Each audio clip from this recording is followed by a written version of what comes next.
Capitol. It is a pleasure to bring greetings, and first and foremost, let me extend a thank you to our partners, Small Business Majority, Rachel Shanklin. She's been a great partner. Also, Kim Schofield, Moving Georgia Forward. She cannot be with us today, but she is one of our great partners and always keeps me on one of the positive things here at the Capitol. Especially thank you to all of our speakers. Thank you for coming out this morning, for the willingness to share information, insights, and their perspective. A special welcome from WEOP, from our board of directors, from our advisory board, from our volunteers, and the circle of women who continue to support all that we do with our programming. We are excited today to be here at the state capitol for our Power Women Conversation series, featuring phenomenal women who are doing amazing things within the community. They are in the business world, in government agencies, and working for corporations, and of course, small business owners. Our conversations today will focus around civic engagement, thought leadership, and community empowerment. As we move forward in 2023, it is very important to be part of our program to continue discussing important issues that impact women, women-owned businesses, and the community. For the last 20 years the last 2 years has been very challenging with the COVID, and however, as an organization, we continue to remain true to our mission, engaging in initiatives that support the economic advancement for women of color in business. WEOP is proud to have 20 years of service to our community of women, and we're proud of everything that we have accomplished over the last 20 years. I encourage you to all stay involved and to visit WEOP online at weop.org. Again, let's get started with the program today. I'm happy to be here in the state capitol and to be amongst such amazing women. So Rachel's going to moderate our discussion today. Rachel from the Small Business Majority, one of our partners. And I would like to say, Meredith, my co-founder of WEOP, she's in the audience. I would also like to acknowledge Glenda Stinson, who's here with us today. Glenda, she's part of the WEOP board. And all the WEOP members that are here with us today, Irene's on our advisory board, Shatika is a member, Lakeela's a member, Latasha, thank you for running technical. We have women-owned business who's a photographer, Tiffany Kane, she's here with us. And everybody else who's here, part of our circle. So I'm excited. And I know we're going to have an amazing discussion. And what we're going to do is, I guess, our format today is we're going to have everybody speak for about 10 to 15 minutes. And then we're going to have an open discussion so we can hear your perspectives. We can talk, you can talk about your insights, and we can just have an amazing time. So thank you for being here with us today. And again, my name is Antoinette, and we're going to go ahead and get started with Rachel. Rachel, I'm going to turn the mic over to you. Good morning, everyone. Thank you, Antoinette. As Antoinette said, my name is Rachel Shanklin. I am the Georgia Director and the National Women's Entrepreneurship Director for an organization called Small Business Majority. We are a national 501c3 nonprofit organization dedicated to empowering America's diverse entrepreneurs to build a thriving and inclusive economy. We engage a network of over 85,000 businesses across the country.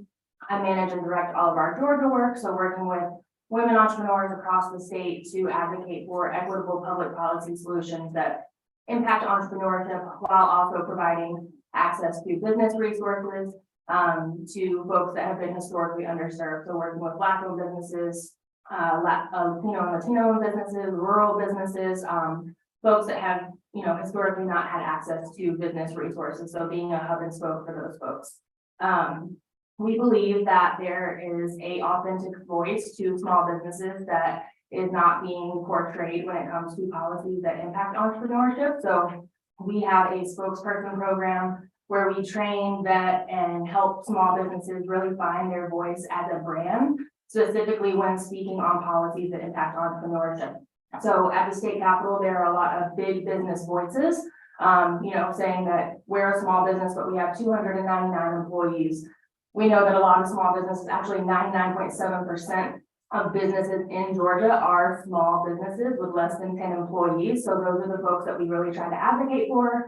And we do that through policy and advocacy, as well as our spokesperson program and working with the media and making sure that you all's voices are uplifted when it comes to policies, and making sure that you have a voice in the room when those policies are being passed. So I say all that to say I'm excited to introduce our panel today. I'm going to read a few bios because I want to make sure that we recognize the folks that we are speaking with today because we have a really good group of ladies. So first up, we have Dominique Sims, who is the Senior Vice President with the Georgia Budget and Policy Institute. Dominique serves as the Senior VP at GBPI. She previously served as the Deputy Director of Closing the Women's Wealth Gap, a national network of more than 600 advocates and leaders focused on changing federal policies to strengthen economic security for women of color. Dominique is a macro social worker, writer, facilitator, and advocate for racial and economic justice. She has a MSW from the University of Maryland, Baltimore, and a BA in Human Services from Elon University. She also writes about her political and economic issues facing Black women for the news media website Black Her. We also have with us Kimberly and Howard, CEO of Persona Affairs. Kimberly is the CEO of Persona Affairs, a consulting company that helps businesses creatively solve routine conflicts and brand their courage to speak, curiosity to listen, and compassion to act on systemic issues. She spent 11 years working at the King Center as Director of Nonviolence 365 Training and Development and a certified King Nonviolence Trainer. She has a BA in Business and Corporate Communications from Georgia State University and an MSCM from Kennesaw State University, as well as certificates from Kenyan Nonviolence Conflict Resolution and Conflict Reconciliation from the University of Rhode Island and Emory University. We also have Montez Diamond, Region 4 Advocate of the U.S. Small Business Administration Office of Advocacy. Montez is an organizational and enterprise development professional that closes the divide between educational and corporate environments, fortifies organizational success, and supports retention and relationship sustainability. Before joining the SBA's Office of Advocacy, she served as a business resource partner that provided enterprises, anchor institutions, and municipalities administrative solutions to support their ability to compete for government contract procurements.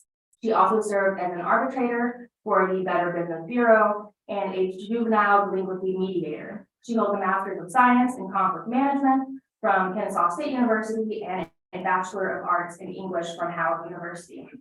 Lastly, we have Charmaine Davis, CEO and founder of Mindset Career Coaching. Charmaine is an experienced policy strategist, facilitator, and organizer. Charmaine began her career as a political organizer for the national organization Project Vote.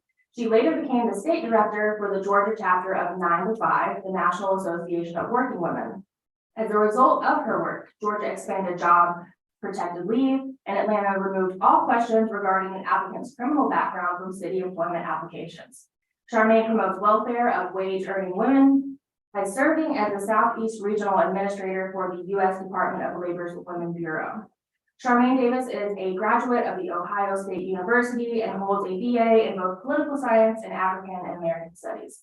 Ladies, thank you for being here with us today and sharing your expertise. I'd like to turn it over to Dominique. You work with the Georgia Budget and Policy Institute, and I was hoping that you could speak a little bit about the work, the research that you all have done. You know, you put out a lot of reports, you do a lot of data and research really to educate the public and policymakers and stakeholders on issues that are impacting Black and people of color, Black people and people of color. So can you speak a little bit about how those reports have kind of highlighted how economic security has been impacted, especially since the COVID-19 pandemic, and a little bit about your work at GBPI? Sure. Good morning, everyone. Thank you, Rachel. Thank you for the introduction, and thank you all for having me. I'm really grateful to be here and be part of this conversation. As Rachel mentioned, GBPI is a statewide nonprofit, nonpartisan research and advocacy organization. We focus on advancing lasting solutions that promote economic opportunity and well-being for all Georgians. And we know that in order to do that, we have to center the people who are the most harmed by public policies. And women of color are the most impacted by economic inequality in our state and in this country because we face the dual oppressions of racism and sexism. And as a result, everyone suffers. So when we look at policies, we try to look at things from an intersectional lens, recognizing that if we only look at things exclusively from a gender or racial lens, it won't tell the full story. For example, poverty in Georgia, roughly 15% of Georgia women live in poverty. But if you look at the data for Black and Latino women, they're twice as likely to live in poverty than white women. And so again, if we don't disaggregate that data, then we aren't looking at things with the full picture, and we're not able to create solutions that actually target policy solutions and benefit people who are the most impacted. GBPI also tries to look at the history and understanding and recognizing the legacy of policies that have bolstered economic opportunity and well-being for some, mainly white, cis hetero men of higher incomes, while limiting economic opportunity and mobility for others, particularly Black and brown women. For example, many of you probably know, women couldn't get credit without a man's signature until the 70s, or access business loans without a man's signature until the 80s. Domestic workers were originally excluded from Social Security and labor protections, which largely impacted Black women. And Black people were largely excluded from benefits that were offered through the GI Bill that built the American middle class.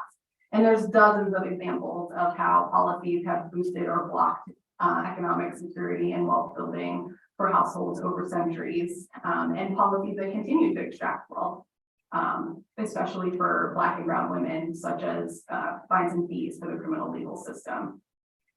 So we try to take into account the history of how we got here, and also recognizing that Black and brown women are not deficient in any way. This isn't a result of personal choices. This is about institutional and systemic policies that have created these inequalities.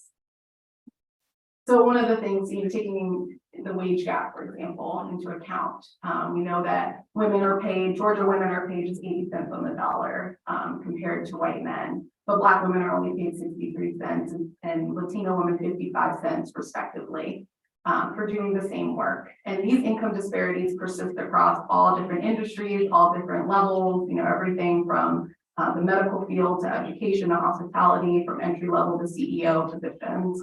You see this income gap. And women of color are also overrepresented in jobs that pay low wages due to occupational segregation. And many of those jobs, like hospitality and retail, face disproportionate layoffs during the pandemic. Jobs that are gendered as women's work are traditionally devalued. So again, education, domestic and care work, home health care, the service industry, these are all jobs that pay less than industries like science or finance or tech, which is industries where men are overrepresented. And so because of these structural inequities, Black women and Latina women lose close to $1 million over a 40-year career.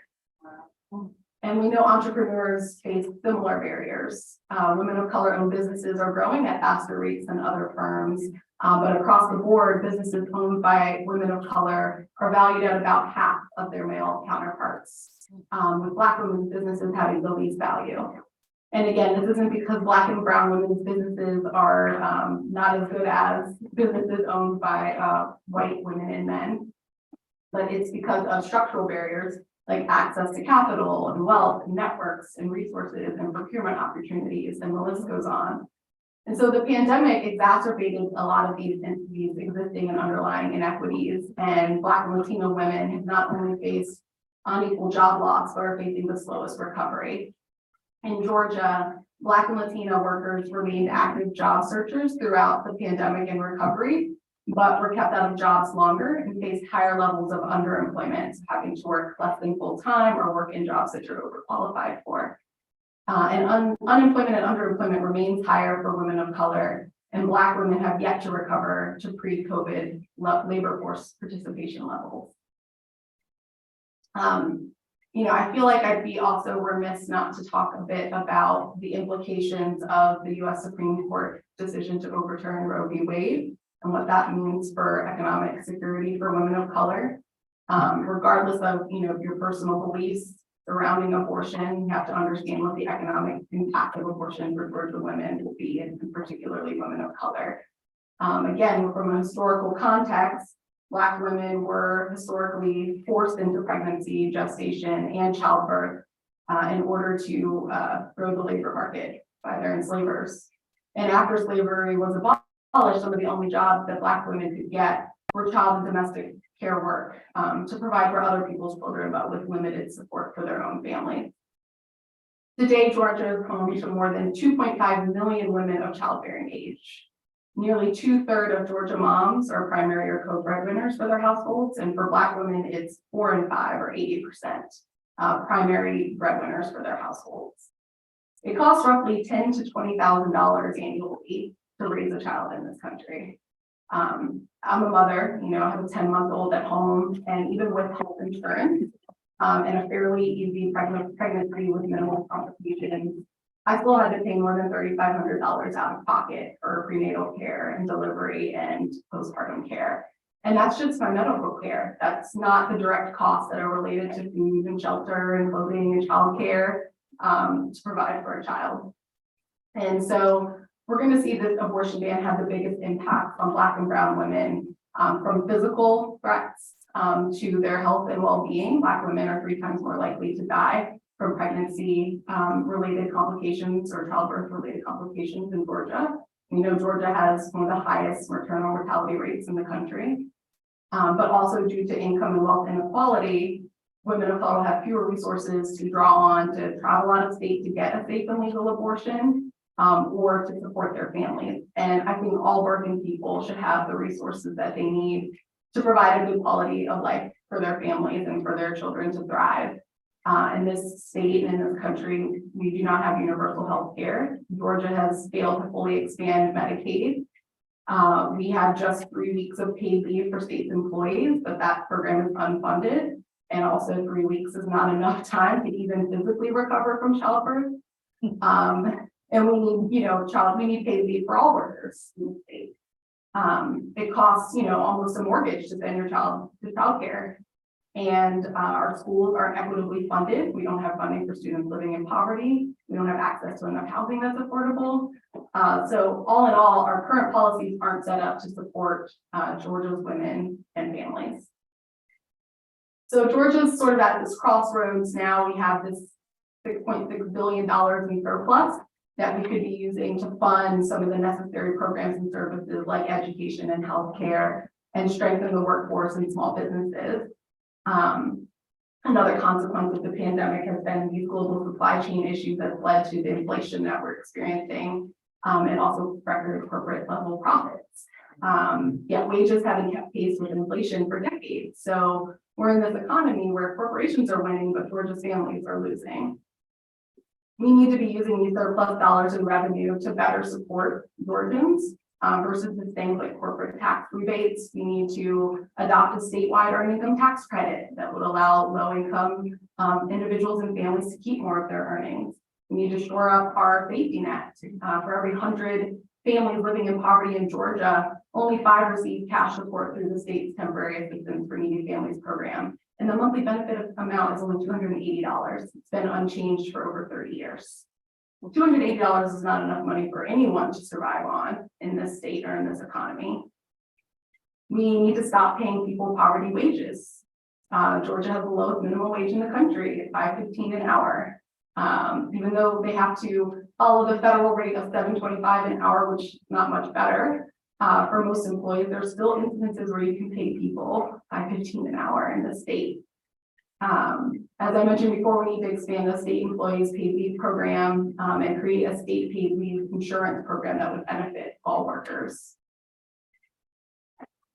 And GBPI has always advocated for healthcare and healthcare access for all Georgians. That's something that we're committed to and will continue to do. And we believe that abortion is healthcare. And while expanding Medicaid is not the substitute for abortion care, expanding Medicaid would at least ensure that people have access to medical care and contraception and prenatal and postpartum care. Georgia, an estimated almost 500,000 Georgians could receive healthcare access if we expanded Medicaid. So I'll stop there, but those are just a few of the types of policies and things that we work on and the way that we try to look at them from an intersectional lens.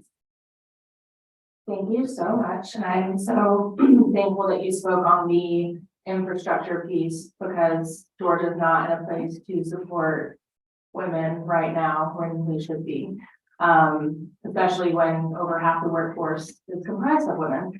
But nonetheless, Montez, you are with the SBA Office of Advocacy. Can you speak a little bit about what the Office of Advocacy is, what it does, what your role is, and how women can get involved. Sure. Good morning. I just want to take a moment to just say thank you. Thank you, Rachel, for the wonderful introductions. Thank you, ladies, for being part of this panel. Thank you for the executive directors of WEOP members, familiar faces, Kiana from Invest Atlanta, Shatikwa, Brenda, Hermance, individuals who I have not named, all the ladies that are here. It's very important for me to be able to acknowledge people foremost. As it pertains to what I do, I serve as a Region 4 advocate. That means that there are 10 advocates that serve the Office of Advocacy. The Office of Advocacy was created by Congress and by law in 1976. The purpose of the office is to serve as a watchdog from a regulatory purpose to be able to ease the burdens for small businesses as it pertains to regulations as well as legislation. Specifically, I'm a representative for Kentucky, Tennessee, North Carolina, South Carolina, Georgia, Florida, as well as Mississippi.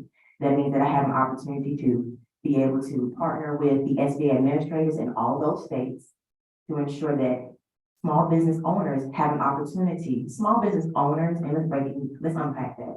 People that know small business owners, people that support small business owners are just as important as the small business owners. These are all entities and representatives that can participate in round business table discussions as well as small business listening sessions. The reason why this is a position of empowerment for women in particular is this. Women are extremely vocal. And in being vocal entities, it places us in quite a position where our voices are significant and impactful. And we have to understand the places where we need to show up now. If you are dissatisfied with the results from the midterm elections, these are opportunities and spaces where you have a chance to enter in and be able to talk to the heads of federal agencies to have your voices heard. You can be able to speak to those various representatives and say, hey, the legislation that you've written is too convoluted. It makes no sense. You can be able to say, it's going to impact small businesses. It's going to wipe us out completely. It's going to wipe out our workforce. It's going to impact the management of our businesses and the presence within our communities. And so oftentimes, women are the carriers. Women are the individuals that reminds our relatives, go to the daggone doctor and get checked out. When you're thinking about that type of power that you have, being able to use this to move in spaces where the persona as well as the behavior is not showing up in the politics that you would like.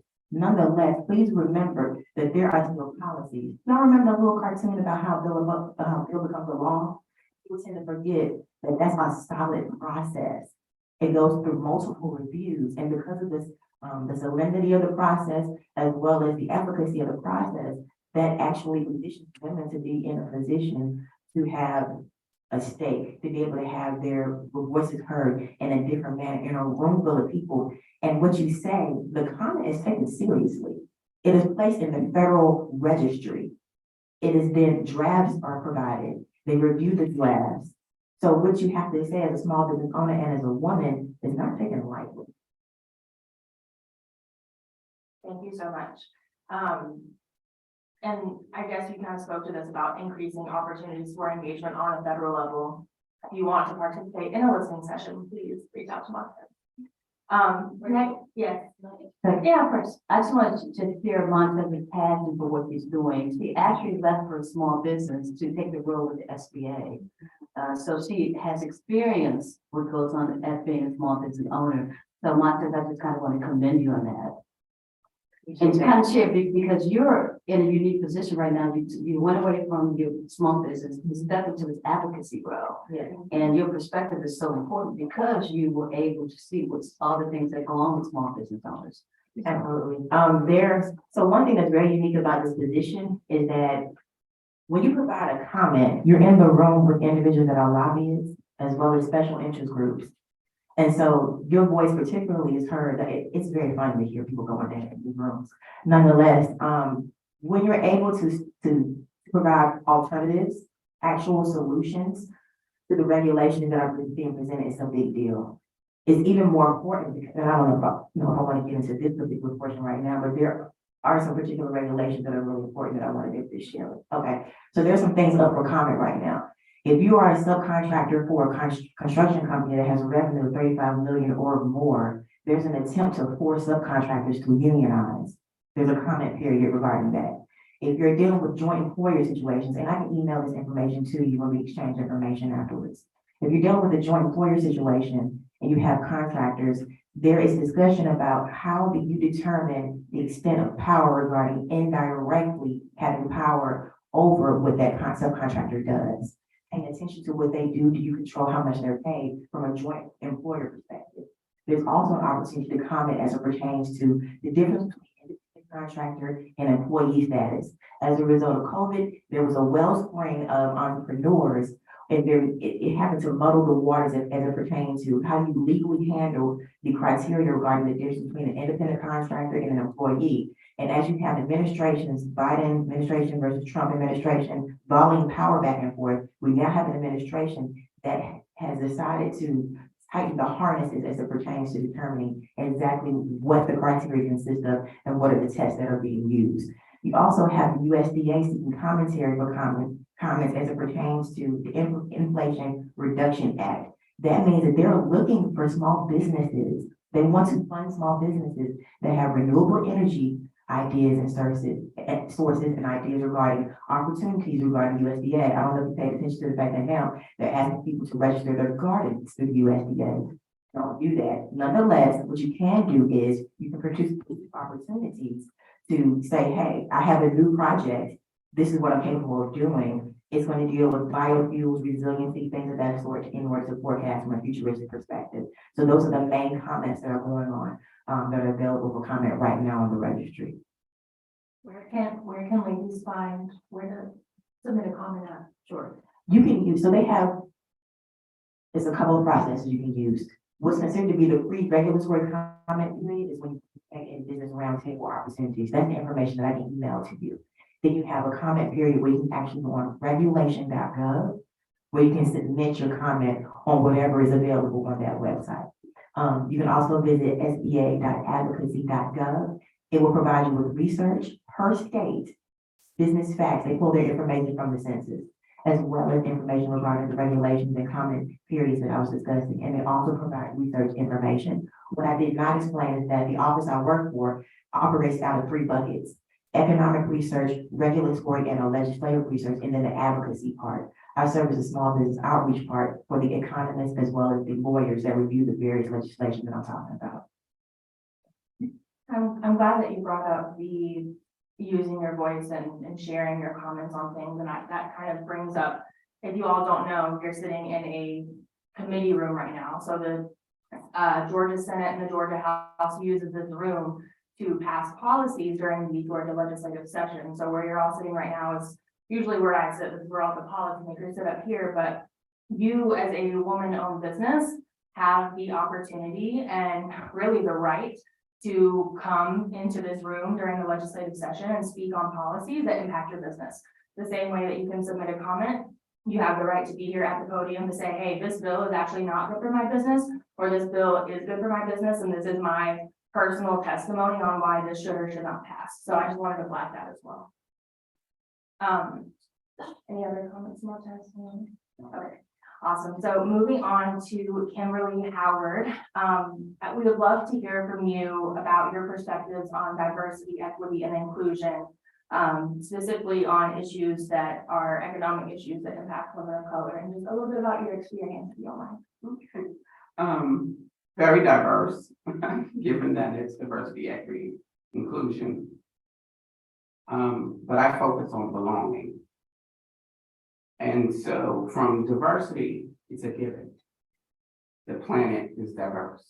That's what we focus on. And so that's just been a fact.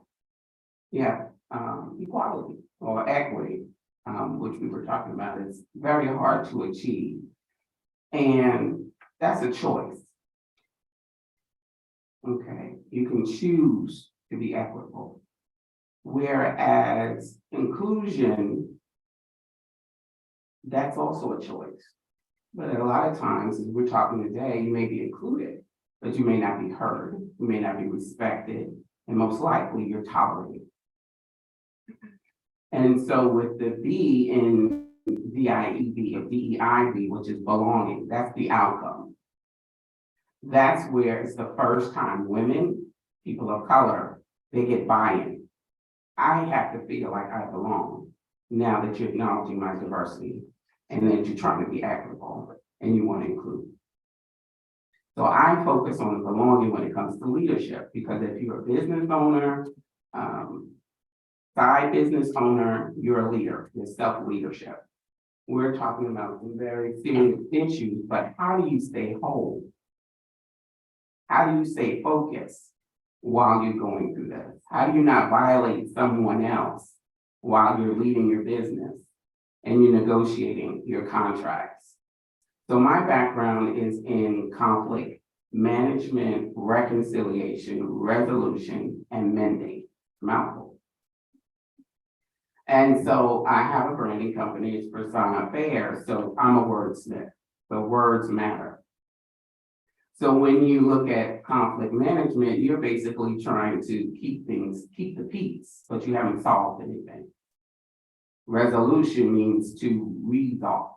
So it's a reoccurring issue. We're talking about reoccurring issues. So we need a solution. So how do you get to the point where you have a solution? You need a strategy. And that strategy is what I call conflict mending. What does that mean? There's a term called kintsugi. I don't know if anyone has ever heard of it. It's a Japanese art form, and it's based on ceramics, artifacts. So when they break, rather than do what most of us do, get the super glue and try to put it together and take your finger and see if there are any pieces left, as if nothing was broken, they take the opposite. They take precious metal like gold and silver and platinum, and they fuse it back together. So now the brokenness is a work of art. So we know the system is broken, but how do we fuse it where we don't violate each other? People of color, Black, Indigenous, and people of color, because there's a distinction between that versus, because based on your skin doesn't mean that you're getting the same level of equity, inclusion, or whether or not you belong or not.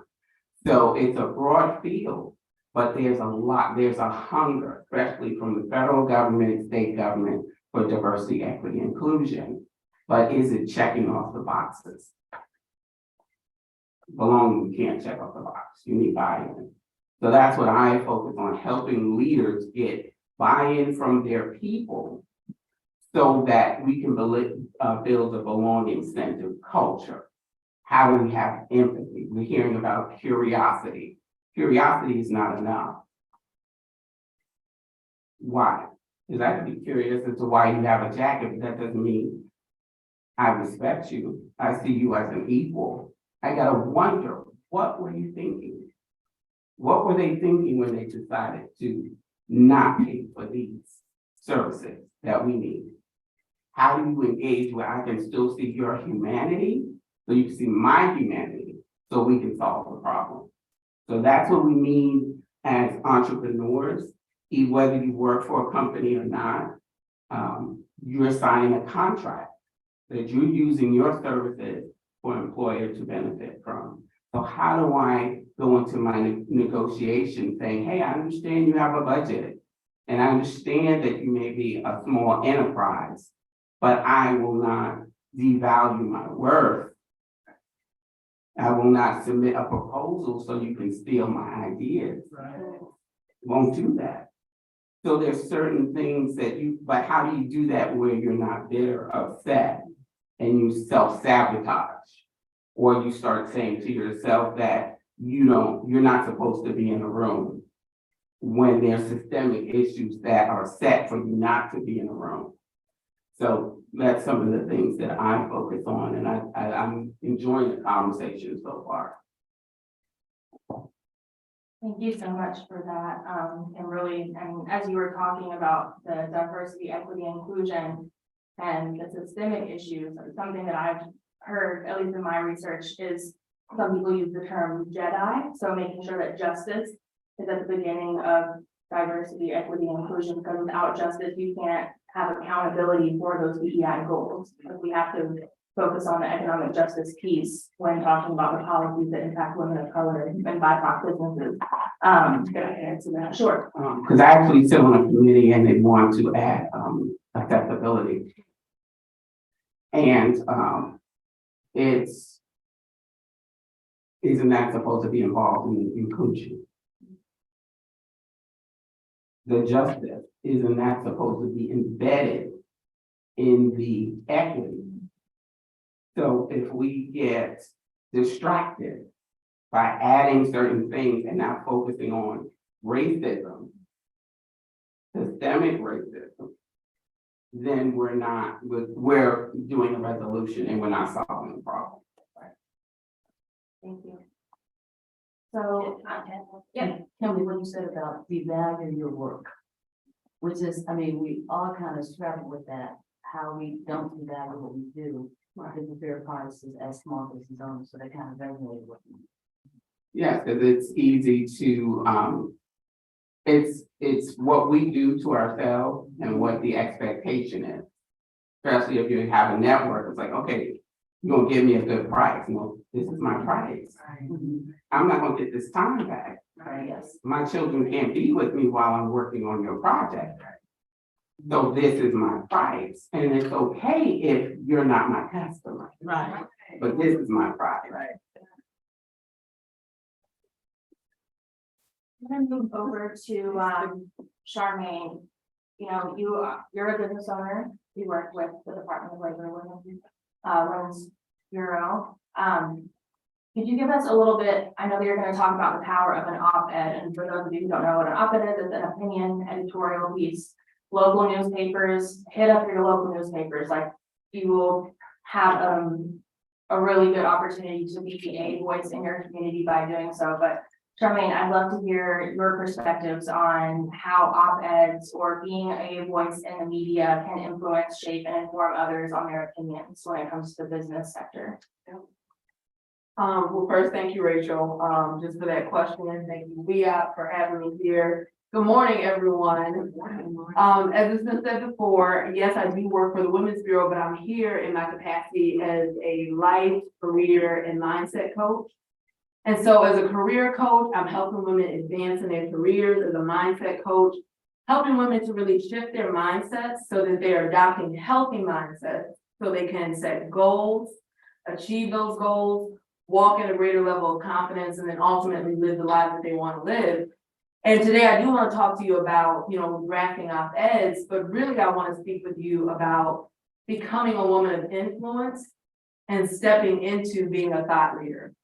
So I just want to do a quick level set so that we're all on the same page concerning what is influence, what is a thought leader. So I'm just going to read really quickly. What is influence? Influence is the power or capacity to cause or to have an effect on the character development or behavior of someone or something. That's influence. Now, thought leaders are informed opinion leaders and the go-to people in their field of expertise. They are trusted sources who drive policy and public opinion. They predict which ideas and individuals will become influential in their industry. So I'm going to give you a few examples of thought leaders, and I want you to just begin to think of who are the thought leaders in your space, your community, and just in our world, our country, at large. So when I think of thought leaders, I think of like the Beyoncés and the Rihannas. When it comes to pop stars, they are the blueprint, right? They're the ones who have laid out, if you want to be a successful pop star, this is what it looks like. And so you see many artists mimicking them, trying to dress like them, sound like them. That's an example of thought leadership. I think about when it comes to relationships. A few years ago, I give the example of how popular Steve Harvey was. Remember the Think Like a Man book and movie, and everyone was adopting 90-day rules and everything. Like, he was a thought leadership and really influencing how people thought about romantic relationships. I think of someone like Oprah. When it comes to like new age spirituality, now it's very common to hear people talk about manifesting and visualizing. That was not so common just 20 years ago. So she's been a thought leader in that area. Politically, on the national or federal level, you look at people like AOC, who exercise a lot of influence. So essentially, thought leaders are just people who are shaping public opinion, how we think about different topics, from race relations, politics, gender roles, motherhood. Those are the people in our world who are thought leaders, those leading voices. And so I want to talk with you specifically today about why I think that each and every one of you should consider stepping into that role of being a thought leader. And I'll begin by asking a question which I think will help illustrate why I believe each of you should be thinking of becoming thought leaders, and also hear my journey to becoming a thought leader, really stepping into that. Is one, have any of you ever just been in a situation where you're watching the news? And I think this question might be fitting, especially given where we are. You're watching the news, you're hearing a political debate, and you're thinking, I don't really agree with what either one of these people are saying 100%. You know, you just kind of feel like my exact perspective really isn't being lifted up here. Or for those of you who may not be as politically engaged, maybe you've been in a work meeting and someone's talking and everyone's kind of nodding their head in agreement. And you're thinking, I do not agree. And this does not represent my experience or my perspective. I think all of us have had times where you question, is it me or is everybody else tripping? You know, I think everybody has, regardless of what you're into. And for me, I had that experience back in 2015. I've had that experience many times, but the experience that I'll share with you today happened in 2015. And it was when, and I don't know how many of you will recall, but go back to 2015. At that time, we were seeing a lot of videos of people of color, particularly Black people, being brutalized by police at that time. And I remember it was a video of a South Carolina classroom, it was a high school classroom, and it was a young woman, I think she was 15 years old, and she was on her cell phone, and I think the teacher had told her to get off the cell phone. She didn't, and then she refused to go to the principal's office. And this full-grown adult, stalky white male police officer comes into the classroom, and he grabs her while she's in the desk, pulls her out of the desk like by her neck, slams her to the ground, begins to pull her, and then eventually gets her out of the classroom. And I remember seeing that in 2015 and being really disturbed by it. Like, it broke my heart that this young girl was experiencing that. Because even for me, a full-grown woman, if somebody came in this room and dragged me out of the chair, it would be traumatizing. So I couldn't imagine what that 15-year-old girl was going through. And so my heart was broken and I grieved for her. But then I also became very angry and frustrated because when I began to listen to the commentary on different news channels, whether it was CNN, Fox News, MSNBC, many of these famous commentators, your favorite media personalities, were really struggling to condemn the actions of this police officer.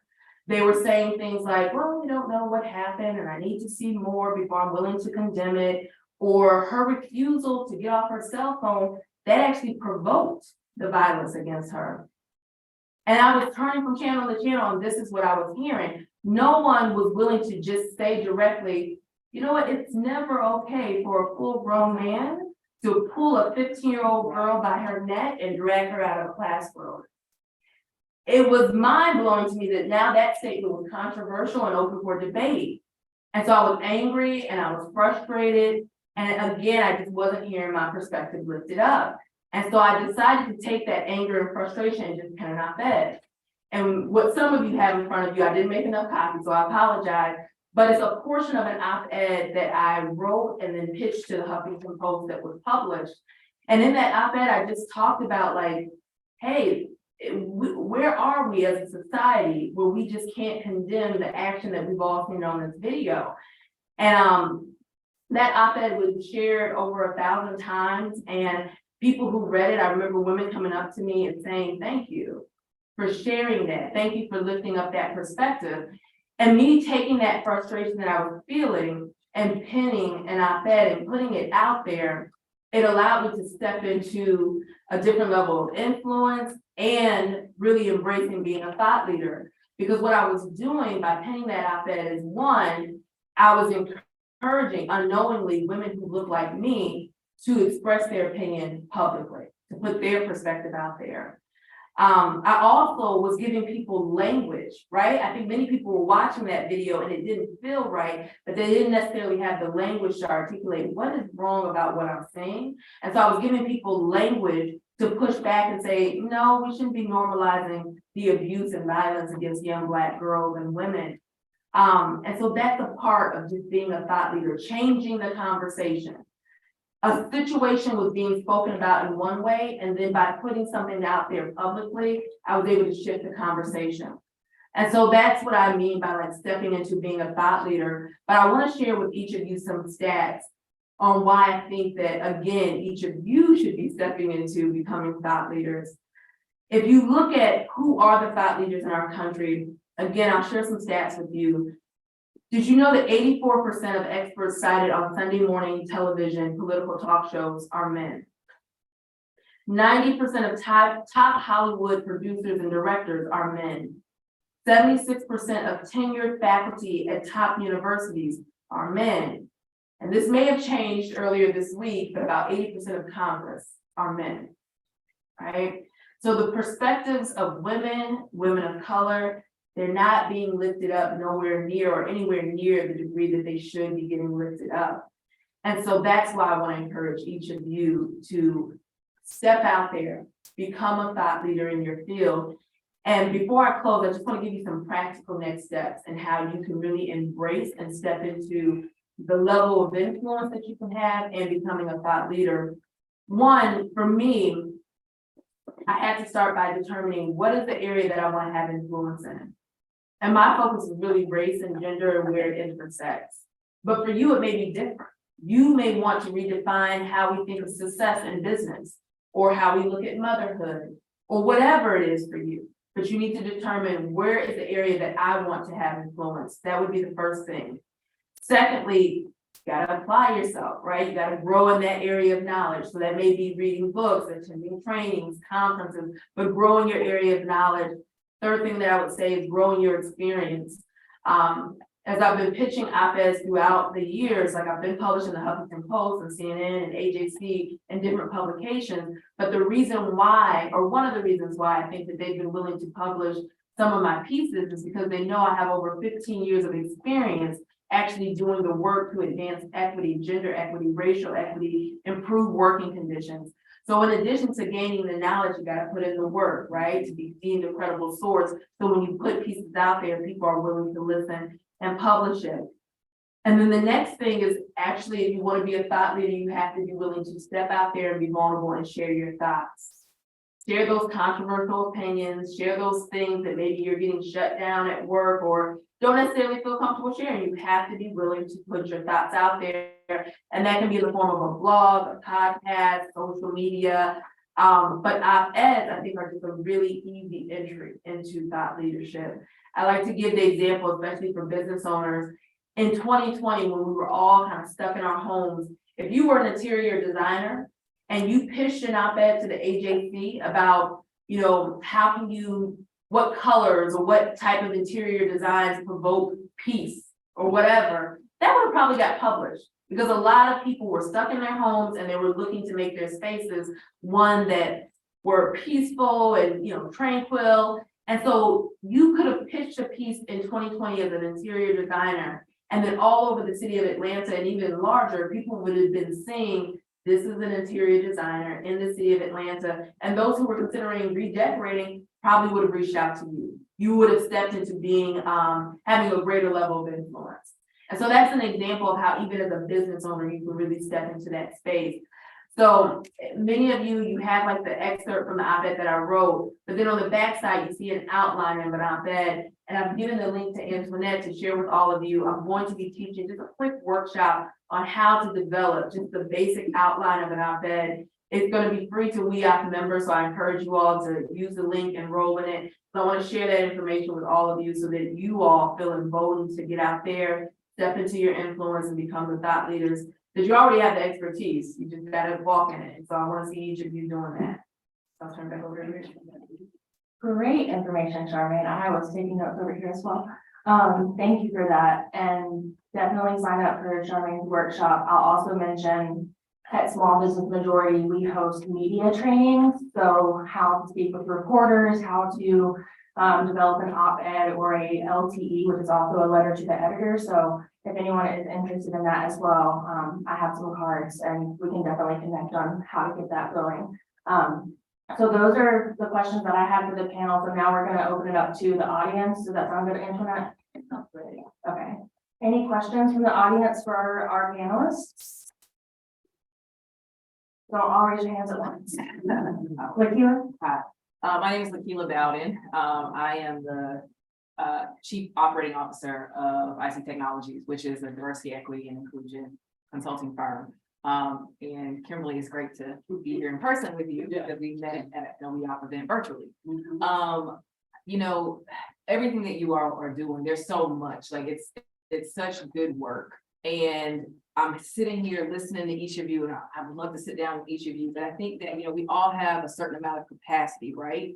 So I would love to hear, everyone can respond or a couple, but what are some, you know, manageable but impactful things we as business owners can do in your area of expertise that still honors the capacity that we have? Because oftentimes as Black women, we're doing it all, right? We're managing our households, our businesses, and trying to, but all of these things are important. Each of the things that you're doing, they all impact each of us. So I'm a big actionable solutions person. I would love to hear just one thing that you think in your area of expertise that we can take home and actionably do. That's a great question. Thank you. So maybe we could just go around and everybody can share their perspective on that particular response.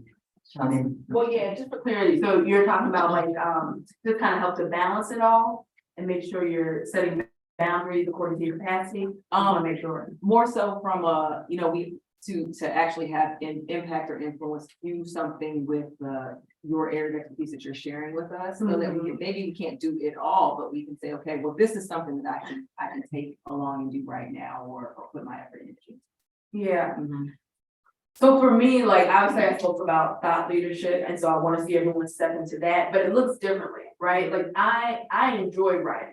And so op-eds was a real easy entry point, but you can have influence by stepping up and being a mentor to someone, actually investing in another person. So that may be a way that you're exercising influence.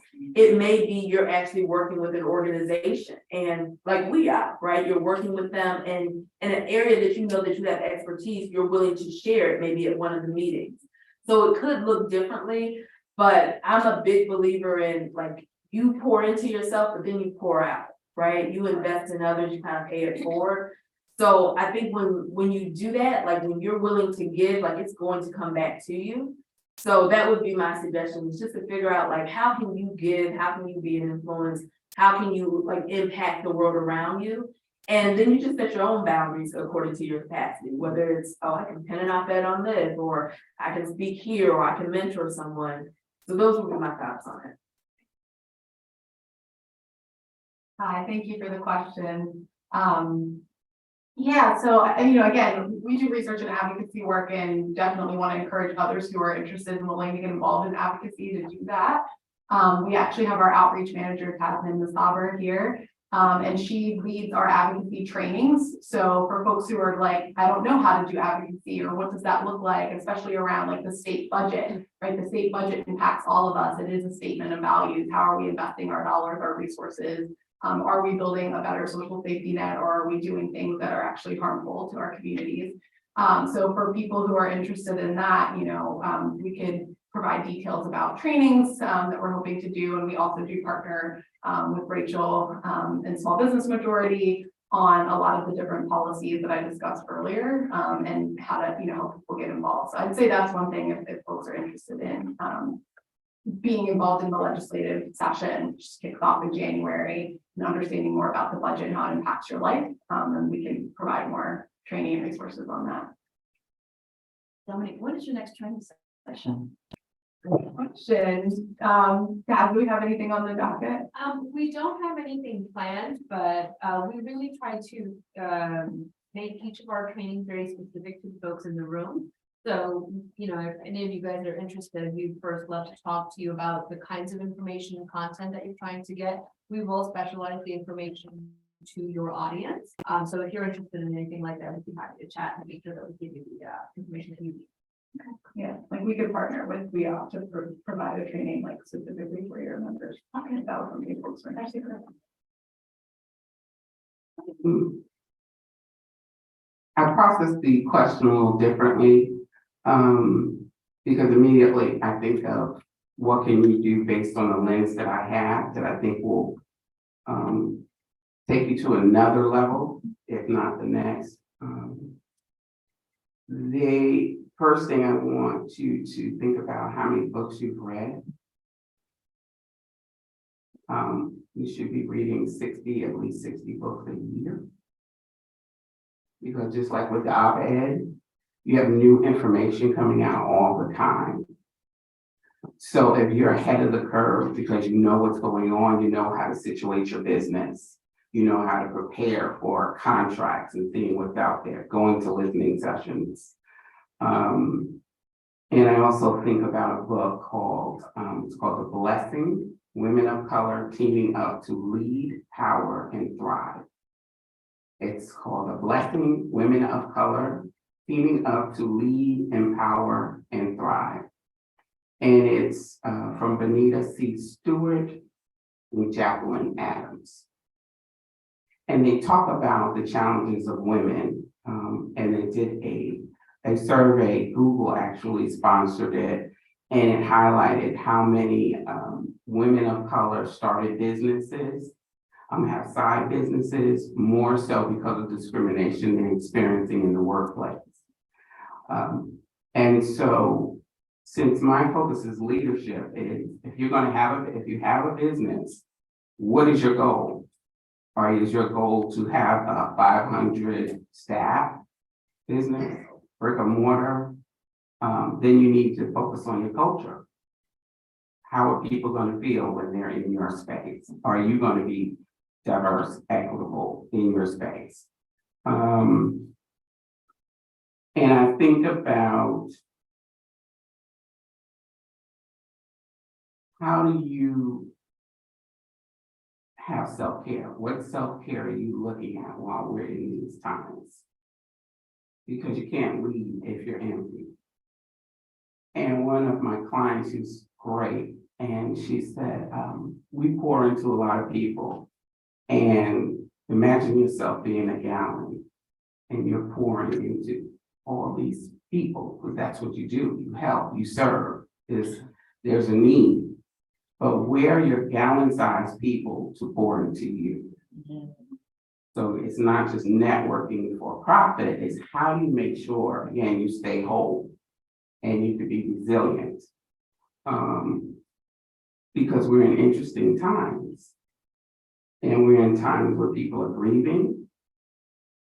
And we're in times where people are in pain. And there's a lot going on beyond business. We see people arguing over contracts, identifying themselves. So as a leader, and I will have a program starting January of next year for a small cohort of people, is how can we, as women business owners, impact society based on our behavior? And so when I look at the numbers of how we're not really making as much, as you mentioned, for entrepreneurs, the average for African-American woman entrepreneur is $25,000 a year. And I was a receptionist years ago, and that's what I made. So we're putting too much sweat equity into what we're doing. And we've taken, in many cases, our creativity, because we weren't paid away from our job, because we couldn't get it, to create a business. So you want to make sure it's not a hobby or a jobby, it's an enterprise. So if you have an enterprise that you want to build, that you are going to be able to hire people so that they can take care of their families and take them to school and have them pay for their school, what is going to be your leadership model? What is going to be your culture? So just planting that seed as an entrepreneur, as a small enterprise, what is your business culture? How do people feel when they work with you? And if you like to stay in touch, we can talk later. But that's my biggest thing. I'm an empath, so I feel everything that's happening. The energy in this room is strong, but we can move beyond this in a healthy way. You're starting to see more about wellness. Are we okay? We're not as a society, but how do we make sure we stay strong during the process? And so just make sure that you're well read and you know what's going on so that when op-ed times, when it's time to champion, to go in to participate in these outlets that you're hearing about today, how are you showing up? I'd like to make a comment.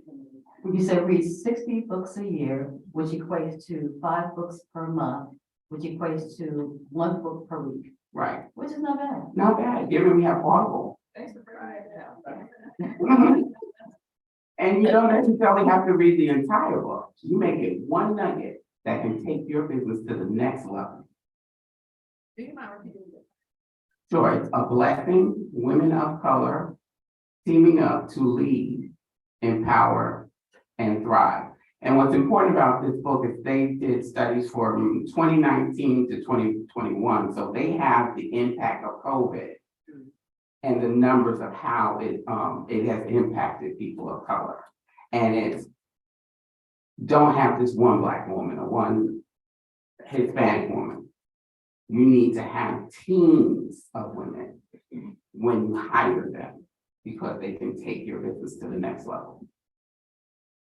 Speaking of books. I was having a conversation with one of our WEOP members, Yonina, who is very passionate about a book. Would you like to share the book that you shared with me? Oh my Not to put you on the spot, but Okay, well, that's okay. Good morning, everyone. My name is Yonina Gray. And there's a book that is probably the most incredible book I've ever read, and maybe it's because of the juncture I'm at in my life, but it's by Bell Hooks and it's called Rock My Soul, Black People and Self-Esteem, and it is incredible. I strongly recommend everyone read it, Black, white, otherwise, and it is largely about patriarchy and white supremacy and how it has impacted all of us, and it has brought a lot of clarity to my life in general. It's an easy read, but very, very powerful. Rock My Soul, Rock My Soul, Black People and Self-Esteem. Bill Hooks. Yes. Thank you, Yonina, not to put you on the spot. Thank you. She said the book changed your life. So I was like, okay, let's share. So, Lakila, correct? Yes. As it pertains to capacity, what that looks like for me, what I took from what you said is, really building rapport as well as following up, and my phone number and your phone. And when you text me a date that you would like to be able to get together to sit down and eat lunch or what have you, because I can specifically talk to you about, as it pertains to the IT technologies and the DI work that you do. And then when the commentary period comes up, I can specifically tell you about those opportunities, so you're not bombarded by a lot of links to a whole bunch of regulations, trying to figure out, well, where do I go from here? Because we're overly inundated with information on a diurnal basis, second by the second, moment by the moment, hour by the hour. So that definitely, my phone number is 404. Right. No, I'm serious. If you'd like to do it during the month of December, that'll be great. My birthday is December 17th. And I would love to celebrate my 45th birthday by meeting 45 new people and have an opportunity to talk about what I do that can impact their lives as well as their family's lives. My phone number is 404-434-7397.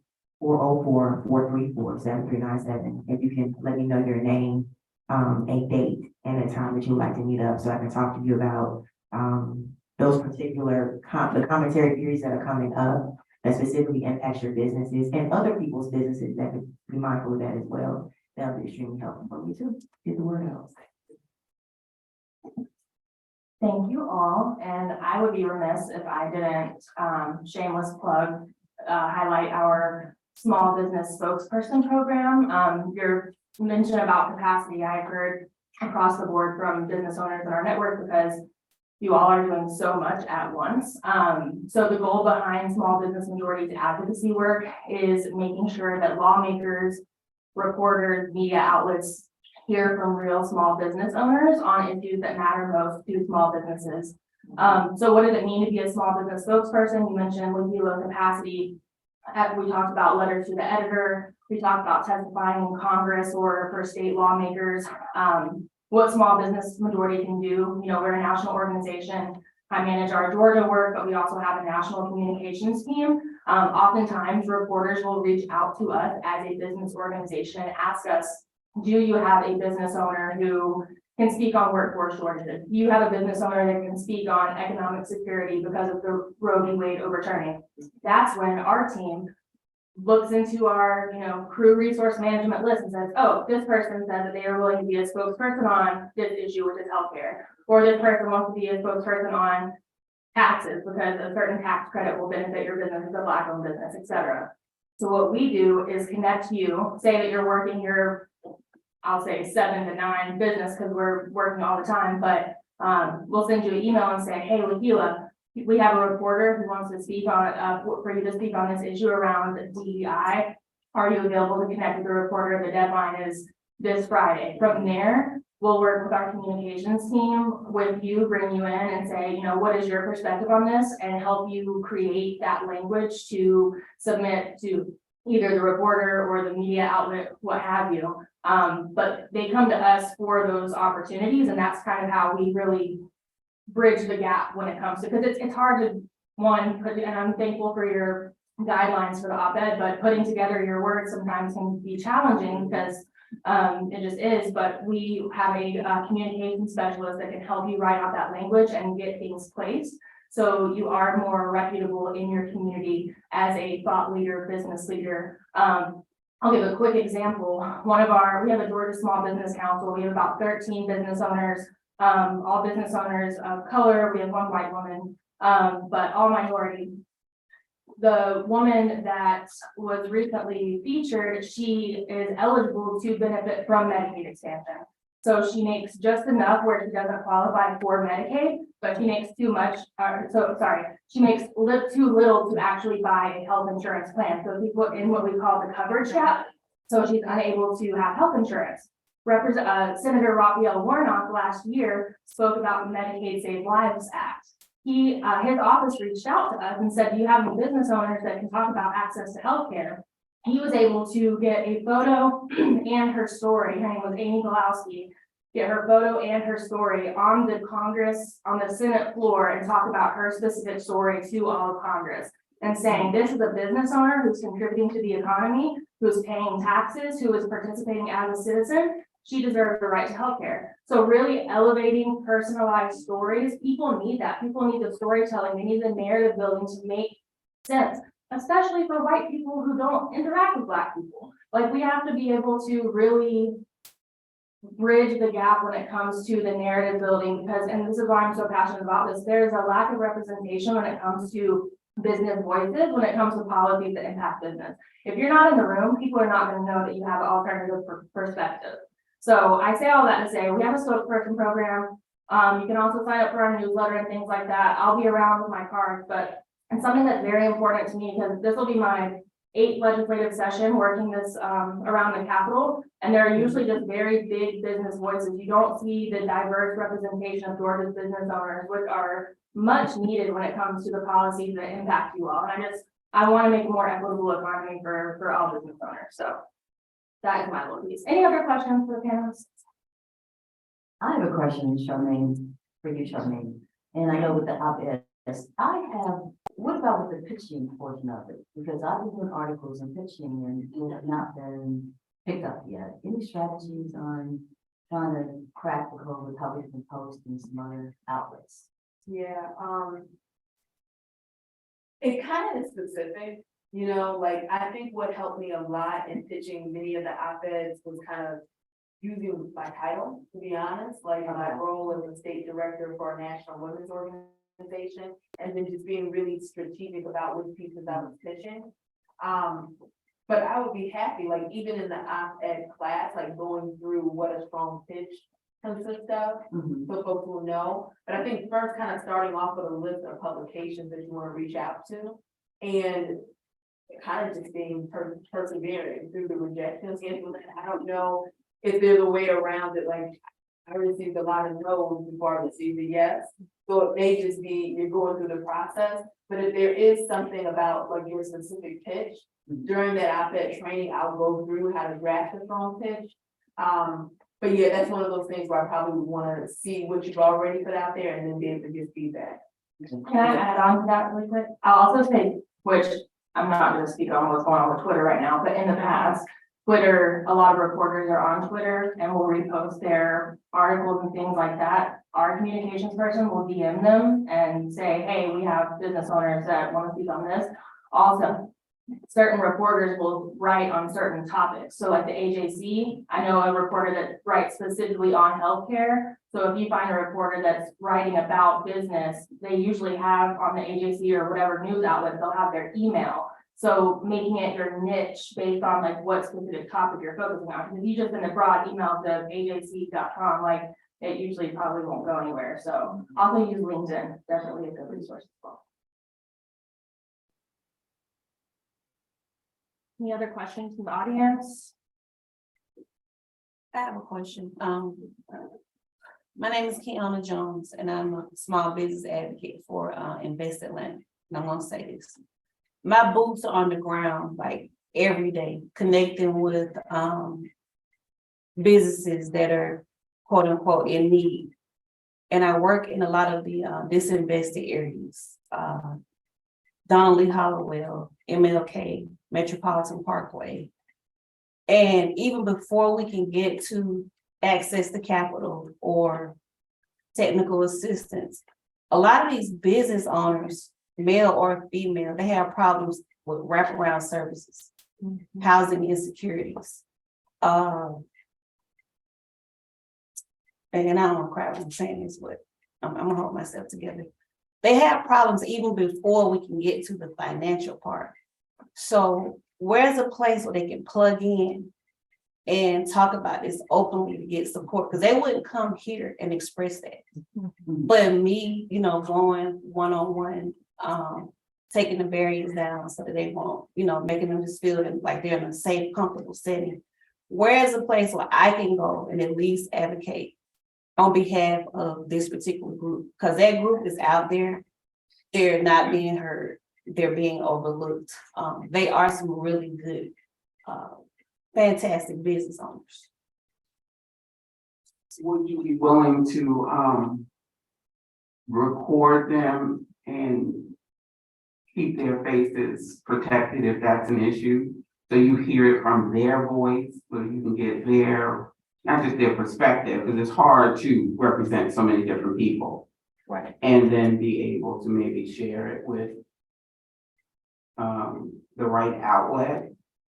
And the reason why I say that is there was because of accessibility, I think we talked about this, that it's great now when you have a PDF, it's asking you when you save it, and people who have certain challenges, is it okay for them? Is it good for them to get your content? But there was an article listed, and I read it, I can't remember the topic, but it was the writer who was speaking the article, but you had the option to hear the article. And since I'm auditory, I gotta hear it. You can hear her upset because she was talking about racism and she wasn't a person of color. And she had to repeat, say, okay, let me try this sentence again. And that's invaluable, because she wasn't just writing about people a group of people that she's not part of. She was affected by what she saw.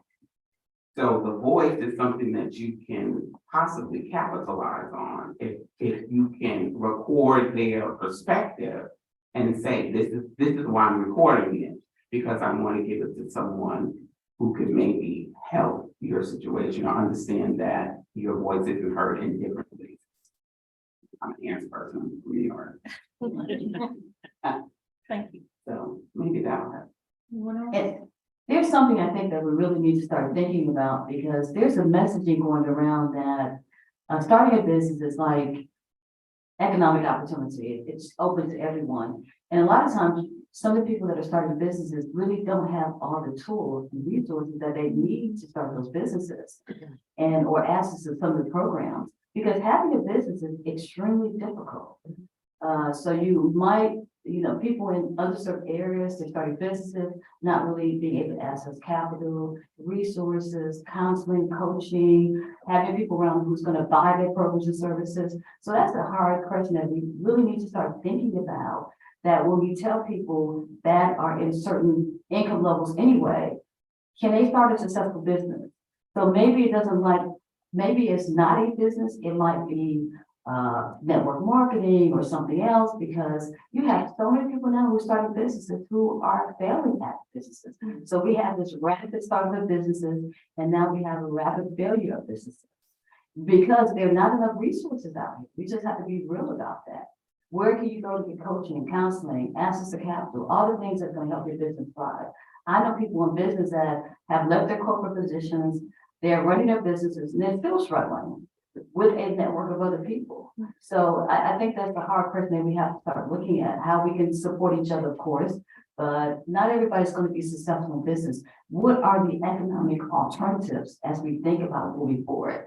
What are the other models that they can do besides just having their own business? So those are really hard questions that we have to ask ourselves. And I know as Invest Atlanta, as an organization, your agency helps a lot of business owners, but you can't help everyone. And maybe we not start thinking about alternative methodologies or strategies to support the growth of people in business. I know for WEOP, we have a program that we work with Atlanta Housing.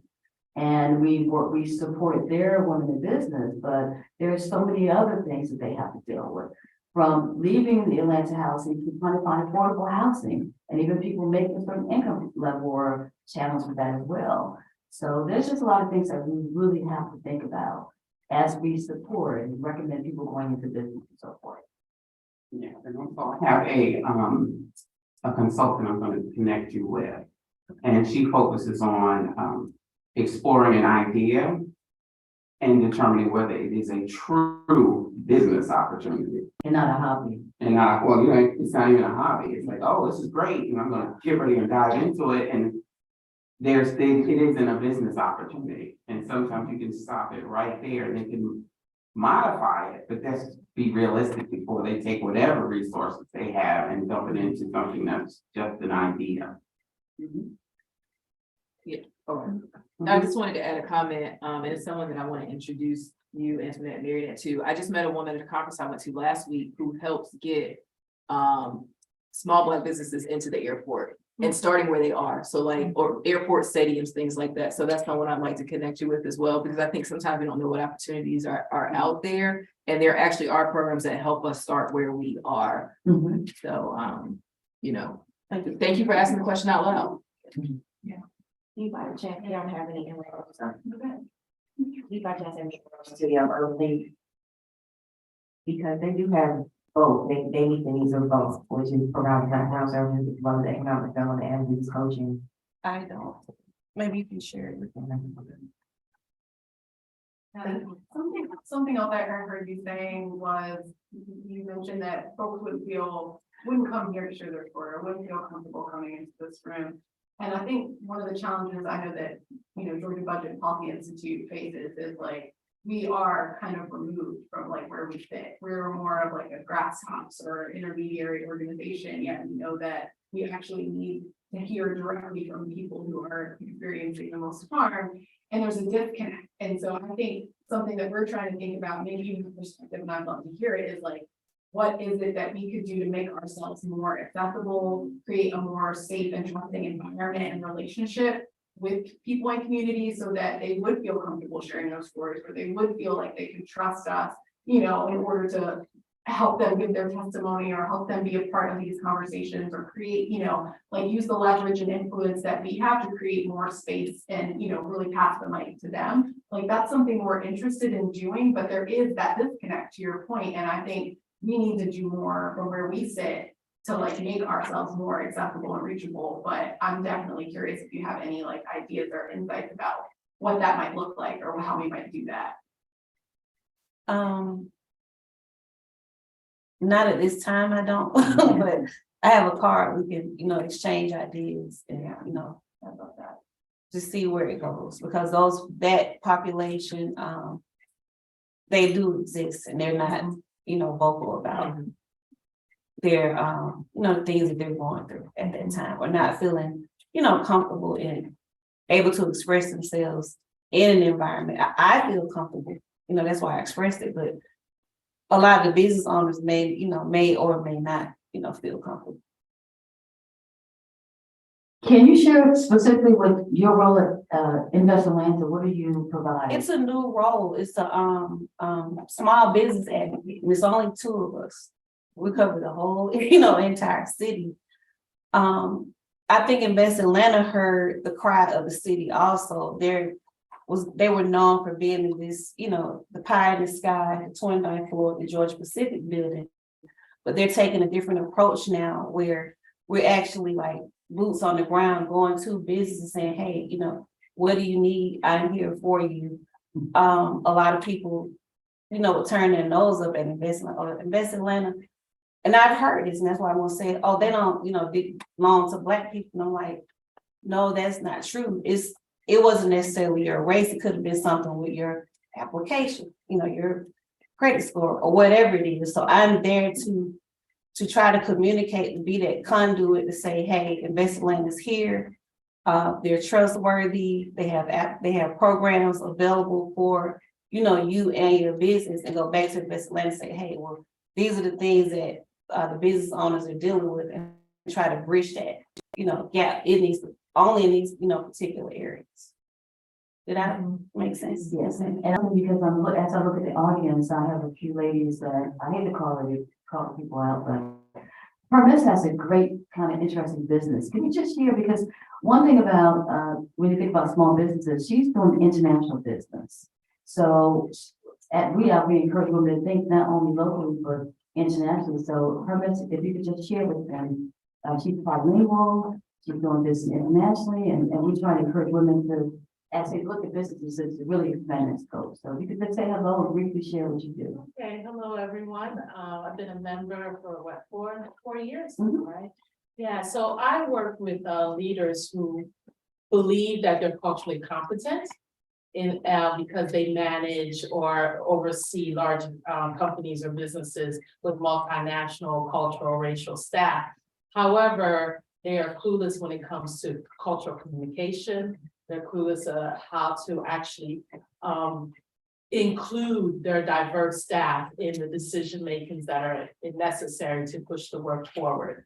And so we're not only working with them, but also working with organizations who are struggling to put the cultural piece in DEI. Because it's, oftentimes I say, I'm Black, you see me as Black, but I'm also African-American, I'm also Gabonese, I also speak 3 different languages, and I've lived over 7 countries. And so culturally, I am more diverse than what you see, and so is your staff. And so getting them to understand that that cultural piece is really important, and how do you balance one's personal culture and with the organizational culture, and that one should not have to give up their identity and personal culture just to be able to fit in your organizational culture. Right. Yeah, and so I really, to the global piece of it, I really, in the 4 years that I've, known a lot of you women, I feel like the business that you have here does not have to stay here in the United States. A lot of countries, a lot of organizations, a lot of business owners, are looking to partner with especially women of color, American women of color, because there's a lot of similarities that actually exist here, and then what the struggles and that other women are having in other countries, particularly in South America and in Africa. And so I really am advocating for the teaming, us coming together, teaming up for projects, and advocating for that cross Atlantic, cross Pacific, whatever you call it, partnerships that can happen, so that, we know we're greater in numbers and more powerful numbers, but that also requires us learning more about the importance of cultural intelligence and how do we communicate across cultures. And I was ended by saying, it's never too late to learn a language. It's never too late to learn a language and get a passport. How many countries are you doing business in now? Oh my, I've probably, since I've become a business owner, probably about 10 different countries, but I've been doing international health. I can count probably close to 35 countries that I've worked in, and I've probably lived in about 8 or 9 that I've lived in for an extended period of time. So yeah, I've been doing this since, I've been traveling on my own since I was 16 years old, so. Thank you. Know who to connect with in the audience. Yeah, so please reach out to me. You know, Ubuntu is the name of my company, Ubuntu Speaks, which is the South African philosophy of human interconnectedness. And yeah, feel free, if you're members, you can find me in the or the portal. Mhm. But if not, at ubuntuworkforce.com. So yeah. Okay, thank you. Thank you. And I hate to call people, but Linda Stinson, she's on our board of directors. Could you say hello? And Linda has a unique, she left corporate America and started her own business. So she transitioned, like, it's been now almost 2 years now. Almost 2 years, yes. Hello to everyone. And I know WEOP, I was their board chair and I was like, I can't do this anymore because it does take a lot of time and resources when you're investing in your own business.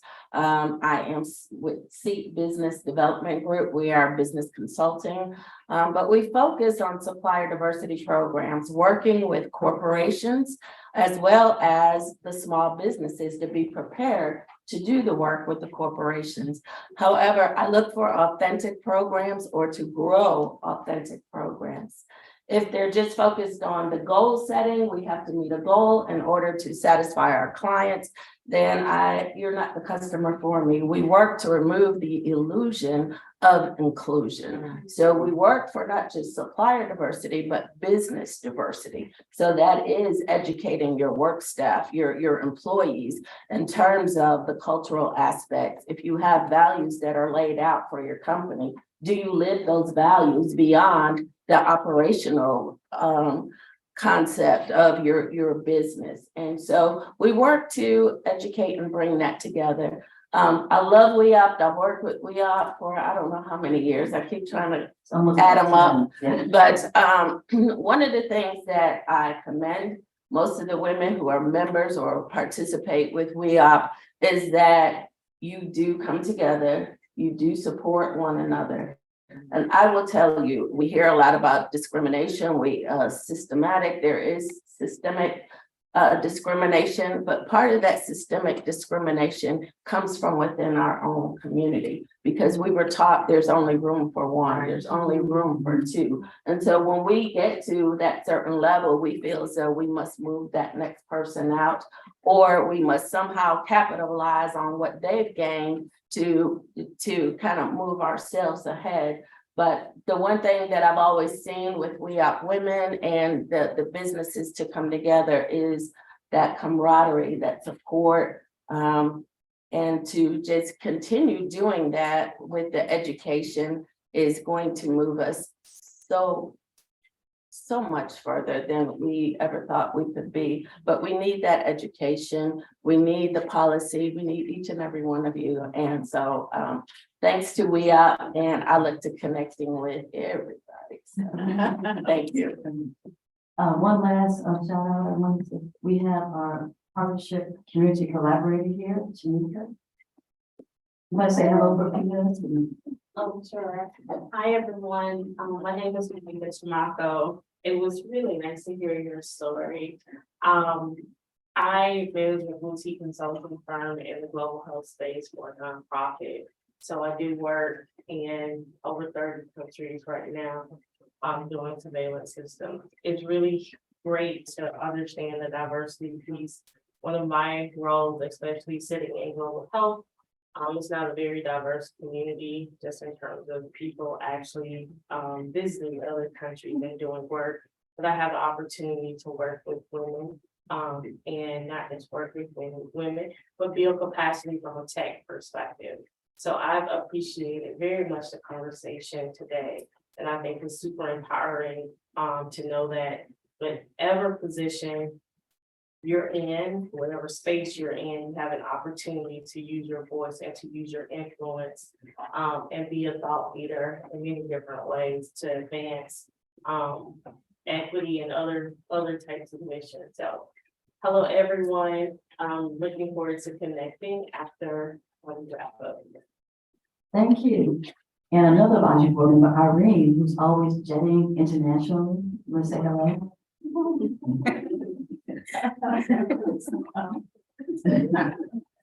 Good morning, ladies.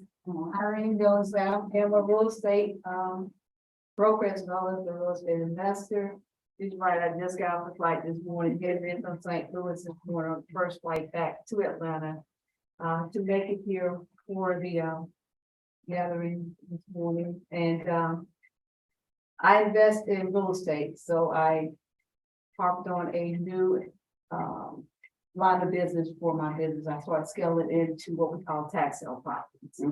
And so I acquired like 17 properties in St. Louis that I'm currently rehabbing. I acquired one up in Hartford, Connecticut. I should fly out there next week to get the deed for that property. I acquired like 32 tax lien properties down in New Orleans. I'm using that because I realized I had money sitting in profit sharing that was collecting no interest, right? So I decided to pull the money out of the profit share and go buy property. The worst case scenario, I end up with the property, right? Right. But, you know, they pay me 18% interest on my money. I'm not gonna get that on a CD. I'm not gonna get that on any kind of leverage, right? So in the state of Alabama, I purchased 3 properties there, have a 3-year right of redemption there. Once the redemption period up there, I either acquire the property or worst case scenario again, ain't with the interest on the property. You know, Georgia is a great state. It's 1 year. You get over 20% interest on your money. You know, we trying to build wealth, right? And we got money sitting in profit sharing before 1K. And when you look at it, it's going down and down, right? But you can really be building on that money, be capitalizing on it. It's been going on for over 200 years, but for some reason, we as African Americans, so that's when we find out about it. And so, you know, it's part of my real estate, but it was a great way of building wealth. You know, real estate is the #1 way of building wealth, and no matter how you want to look at it, but it is a way of building wealth. And so the homes are going to somebody, so I'm like, why not me? And so I teamed up with a group in St. Louis, and we talked about credit, right? So he's like, credit, you don't need credit, you got property. You don't need to go to the bank and look for money. Well, you are the bank now. So I don't need that credit score like a credit score that I do have. I worked for years to get it, but realizing you have to be in that circle. Your net worth is determined by who you network with. Right? And that's what I'm starting to realize. You have to change your circle. If you're the smartest person in the room, you need to put a pair of Nike and you need to start. You outgrown the room you're in. Right. You outgrown that room. And I'm really realizing that for years, Blacks, we've been surviving. Or we should have been thriving.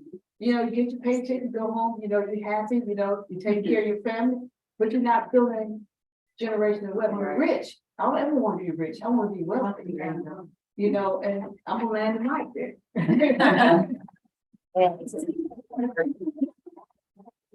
We also have a pilot in the room. She flies 7 months, but she also has a program, so. I was brag on her. Good morning, everyone. I'm Tracy Hamilton. I do have my pilot's license. I received them back in 07 before Instagram and, you know, all of that, where people were really showing out. Y'all know how they do. But anyway, I'm a WEOP member. I've been a member for a number of years now. And they always make me say the fact that I am a pilot because what's that term, you guys, when you don't want to say what you really do? Imposter syndrome. It's real. It's real. And because I'm from a very small town where if I walk in the store, they're like, oh my goodness, she can fly a plane. I just want to, I really kind of wanted to be like, it's okay. You can too. And so I started a program, and my program is called Aviation Discovery. And it's basically this curriculum that I developed to teach all about aviation to young children from grades 3rd through 8th. And what I do is it's a STEM program, it's interactive. So we build and launch rockets. We build model aircraft. We're going field trips to different places all around air shows and Delta. And we also have guest speakers that are just wonderful speakers that some may own their own aircraft. So they take the kids up. But that's what I do. have a husband, he flies as well, he's a Black pilot too, I got that question a lot. We met in flight school, so we just acquired a game truck, and in the game truck, I'm putting a flight sim in it because I need my business to really move. So I will have a moving STEM lab versus just working in an office. Wow. And so that's what I do. I'm here. If anybody has children and you're interested, please get with me. I love to teach it because we, as a people, we just don't know that it's there and it's attainable. And that's me. Okay, I know we have to wind down, it's almost noon. And so I'm gonna turn it over to Rachel. I think I've shouted everybody out. You get anyone? No, Bethany's sitting over in the corner being right, she's one of our WEOP members. So I'm gonna turn it over to Rachel, so you can kind of close us out, and I want to thank everybody for coming. Thank you all for coming today. We really appreciate it and look forward to upcoming events.